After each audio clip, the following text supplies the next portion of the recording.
আসসালামু আলাইকুম। আশা করছি সকলেই অনেক অনেক ভালো আছেন।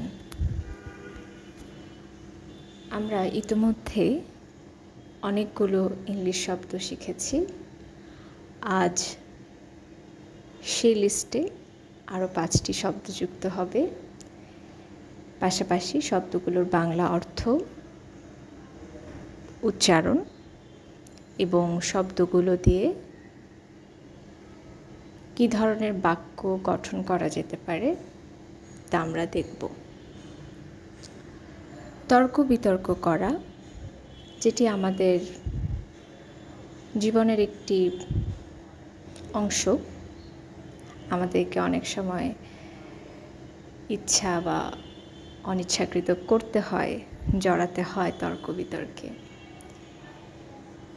এই শব্দটিকে যদি আমরা ইংলিশে প্রকাশ করতে চাই তাহলে আমরা ব্যবহার করতে পারি মুড। এটি ভার্ব, স্পেলিং MOOT, মুড। অপ্রচলিত শব্দটিকে ইংলিশে প্রকাশ করা যেতে পারে আউটমোডেড শব্দটি দিয়ে। এটি একটি অ্যাডজেক্টিভ এবং এই শব্দগুলোর অন্যান্য সিনোনিমস হতে পারে আউটডেটেড, অবসোলিট। নিতান্ত গতানুগতিক বোঝাতে আমরা ইংলিশে ব্যবহার করতে পারি থ্রেডবেয়ার শব্দটি। এটি একটি অ্যাডজেক্টিভ, স্পেলিং THREADBARE, থ্রেডবেয়ার। অনুসন্ধান বা তন্ন করে খোঁজাকে আমরা ইংলিশে রামেজ বলতে পারি। এটি একটি নাউন, স্পেলিং RUMMAGE, রামেজ। এবং চাটুকারকে আমরা ইংলিশে ফোনার বলতে পারি।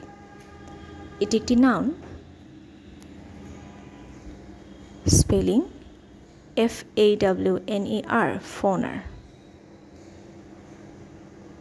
এই শব্দগুলো দিয়ে একটি বাক্য গঠন করলে তা কেমন দাঁড়াবে?